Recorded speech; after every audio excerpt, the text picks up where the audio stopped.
Assalamualaikum warahmatullahi wabarakatuh. Jumpa lagi dengan channel kesayangan kita, Nana Nandui, yang mana selalu hadir memberikan inspirasi, edukasi, dan yang pastinya dihadirkan dengan kreatif dan inovatif.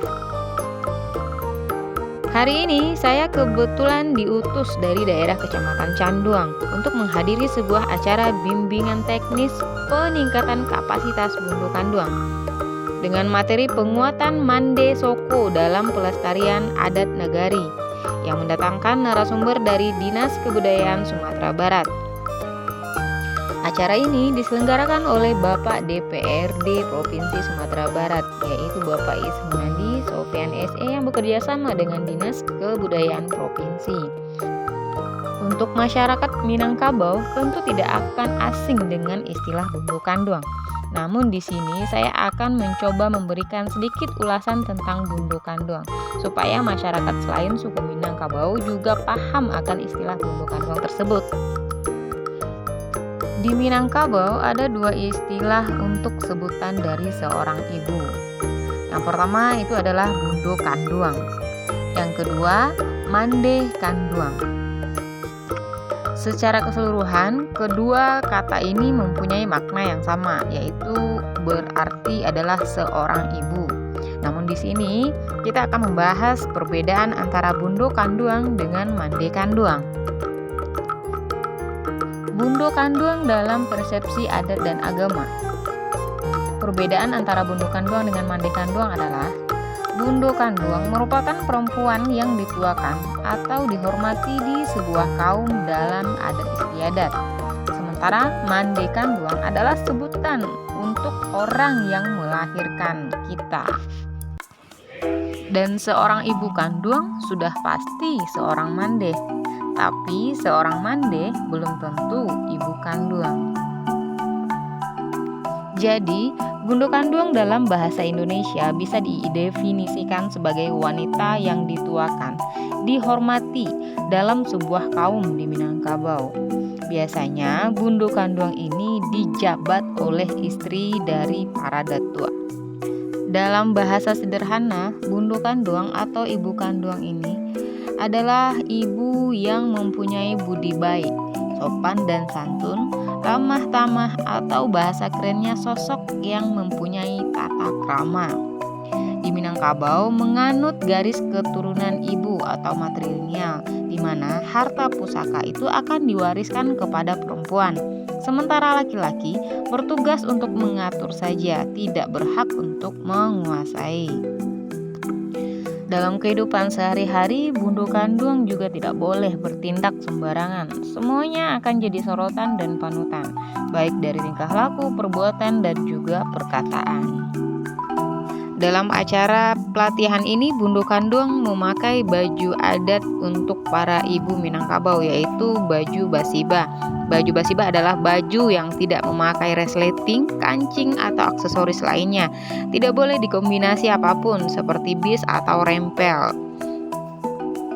Bagian samping baju basiba itu terdiri dari sambungan di bagian bawah ketiak berbentuk daun lambudi di mana berbentuk jahitan segi empat. Baju tidak boleh ketat mencetak tubuh. Bagian lengan juga dibuat selebar mungkin. Satu-satunya aksesoris yang bisa dipakai dengan baju basiba adalah salendang duo. Oke, assalamualaikum warahmatullahi wabarakatuh. Ketemu lagi dengan saya Nana Nandui. Kita hari ini sedang berada di acara pelatihan Bundu Kanduang. Nah, jadi kami di sini ibu-ibu dikumpulkan untuk menerima pelatihan nanti dari Bapak Ismunandi. Kemudian para ibu-ibu Bundu Kanduang ini diwajibkan menggunakan baju kurung basiba. Baju kurung basiba. Baju kurung basiba ini sedikit saya terangkan adalah baju yang tidak menggunakan resleting, tidak menggunakan kancing baju. Jadi baju kurung basiba ini adalah baju yang tidak pakai resleting, tidak pakai kancing, pakai belah dada, tidak pakai belah dada. Oh, belah di dada. Sedikit. Oh. Melambangkan lapang dada, lapang dada. Oh, melambangkan lapang dada. Kemudian?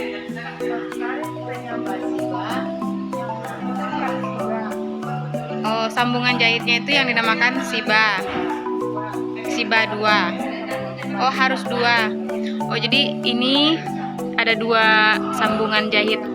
Oke. Untuk penghubung. Oh, bagian depan dan belakang. Pakai lambudi. Oh, segi 4 di ketiak, bagian ketiak. Oh, jadi sisinya itu seperti ini.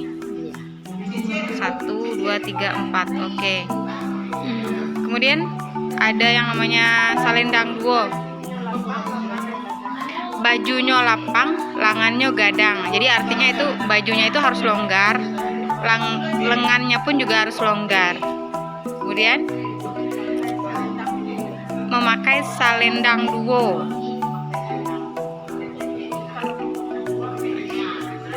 Oh, jadi istilah pemakaian salendang, iya. Oke, berarti pemakaian salendang ini juga bermacam-macam maknanya ya Bu ya. Kalau bagi yang sudah bersuami pakai kain duo. Kemudian oh, jadi cara pemakaian dari salendangnya itu juga mempunyai makna masing-masing. Jadi kalau misalnya kita sebagai seorang yang gundukan duang, jadi cara pakainya seperti itu. Kalau misalnya apa tadi Bu? Pai Sumandan dalam beralik, berarti sebagai kita sebagai ipar datang ke rumah menantu, anak menantu, cara pemasangannya beda lagi. Oh, ditutup semua. Terus apa lagi? Tadi ada yang bilang pas apa kalau masih gadis Mbak tadi. Oh. Cara pemakaian selendang itu kain duang yang lebih suami diselendangkan. Kalau yang masih gadis dilepaskan satu. Oh, dilepas satu sisi. Oke. Nah, jadi itulah sedikit keterangan dari baju basibah. Baju basibah itu merupakan baju adat Minangkabau juga. Yang memang biasanya digunakan dalam acara-acara formal gitu. Ada jenisnya baju puruang, ada kemudian juga baju basiba. Dia ada 2 jenis dan dua-duanya biasanya memang dipakai dalam acara-acara formal.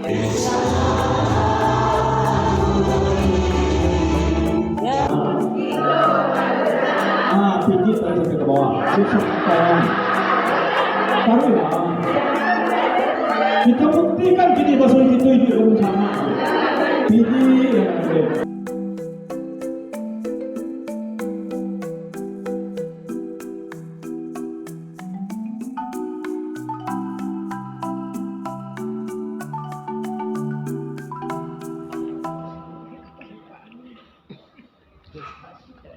Bismillahirrahmanirrahim.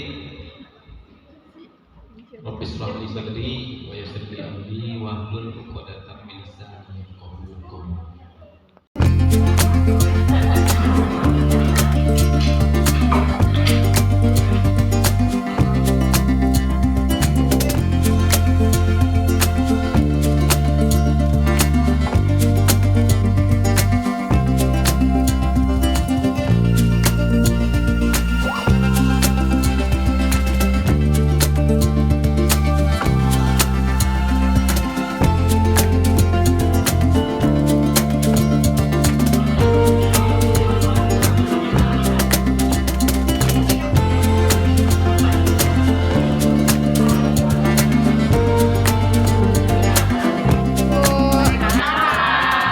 Alhamdulillah ya, pelatihannya udah hari terakhir udah selesai, hampir ya.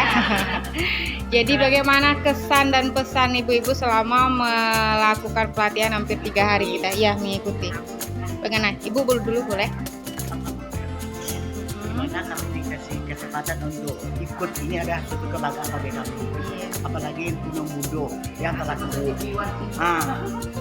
Jadi ini sangat bermanfaat untuk kita bersama juga untuk masyarakat. Mudah-mudahan apa yang kami dapat sekarang dapat kami terapkan di masyarakat kami. khususnya Bukit Tinggi. Khususnya Bukit Tinggi, Agam Bukit Tinggi ya Bu ya? Agam Bukit Tinggi. Iya, sangat bermanfaat. Sangat sekali. bermanfaat sekali. Oke, terima kasih. Dari Bundo ini, bagaimana kesan dan pesannya? Silahkan. Alhamdulillah ilmunya sangat bermanfaat. Yang selama ini nggak tahu jadi tahu. Jadi Masalah adat istiadat. masalah ada cerita. Iya sama Bu, saya pun juga bisa dikatakan baru dan banyak sekali informasi yang sangat bermanfaat bisa diambil dari pelatihan ini. Iya. Dan mudah-mudahan nanti kita bisa ya mengembangkannya kepada masyarakat yang ada di sekitar kita, Iya. terutama Bukit Tinggi Agam khususnya kita kabupaten. Oke Bu, terima kasih. Ibu ada yang mau disampaikan? Boleh? Sedikit ya. Mm-mm. Nah, ini sedikit. Iya, Mudah-mudahan besok iya. lebih meningkat cara wawasannya, bisa pola di lapangannya. Saya berharap jangan sekali ini aja. Iya, diadakan terus ya Bu ya. Jalan terus, Ah. berlanjut dan berlanjut. Karena sebenarnya pembahasan ini tidak akan pernah ada habisnya. Nah, kalau mau dibahas lebih panjang bisa gitu kan. Ya. Dan kalau bisa memang harusnya digabungkan antara Bundo Kanduang, Mama, Akan. Nah, jadi apa yang Lembaga lainnya, lembaga, ya. jadi apa yang kita dapat si kannya juga tahu. Nah, LPM-nya juga tahu, PKK juga tahu. Sepanjang apa namanya tuh lembaga nagari lah. iya. Diikut sertakan supaya waktu bisa nyambuang Iya. lawak Minangkabaunya kan. Oke. Oke Bu, terima kasih banyak atas waktunya. Iya, Assalamualaikum. Ibu ini Itulah sedikit tadi ulasan tentang Bundo Kanduang di Minangkabau. Saya berharap semua masyarakat yang menonton bisa menjadikan tontonan ini sebagai salah satu sarana untuk menambah ilmu pengetahuan dan wawasan, khususnya bagi masyarakat di luar suku Minangkabau. Indonesia itu kaya bahasa, kaya alam, kaya budayanya, dan juga kaya hatinya. Assalamualaikum warahmatullahi wabarakatuh. Salam saya Nana Nandui Channel.